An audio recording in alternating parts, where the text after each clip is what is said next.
Welcome to the SEND service.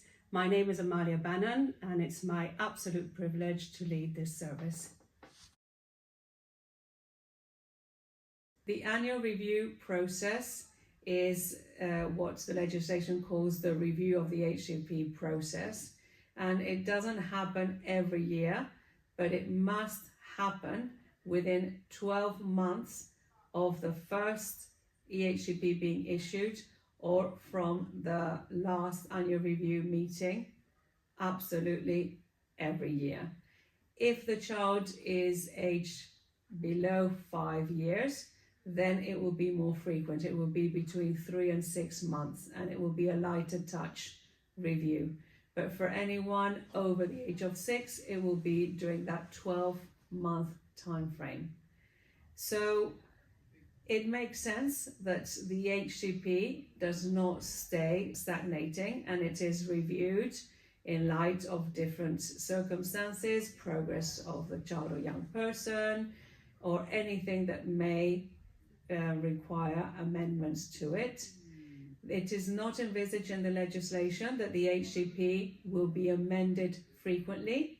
It absolutely needs to be reviewed within those 12 months every single year. So what happens during this process?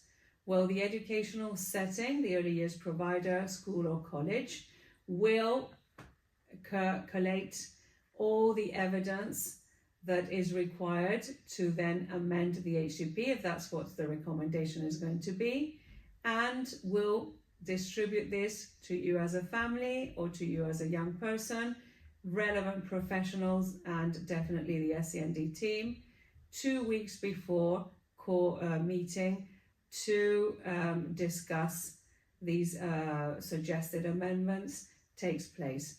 That meeting is called the annual review meeting, and it takes place with the participation of the family, the young person, the child, and relevant professionals.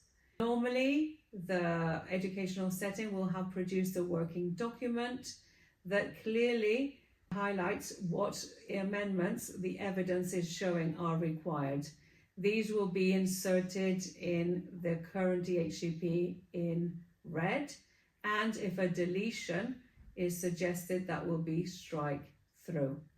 So it's easy to follow with those visuals, and at the annual review meeting we will be having discussions around the outcomes and around progress, attendance, and obviously those amendments that have been suggested. After that annual review meeting, the educational setting will send all the paperwork to the HCP coordinator, so to the SEND team, and within 4 weeks from that meeting, the local authority, the SEND team, will have to make a decision as to whether they amend the HCP, they don't amend the HCP, or they cease to maintain the HCP. In these two latter decisions, they will give the right to mediation and the right to appeal, which have been covered in a previous video. And if the decision is to amend the HCP, then a similar process to the 20-week process takes place. A draft will be shared with you. You will have at least 15 days to make your representations, and after that, a final EHCP will be issued, and again you will get the right to mediation and to appeal the contents of that EHCP. Thank you for joining me today, and I look forward to working with you.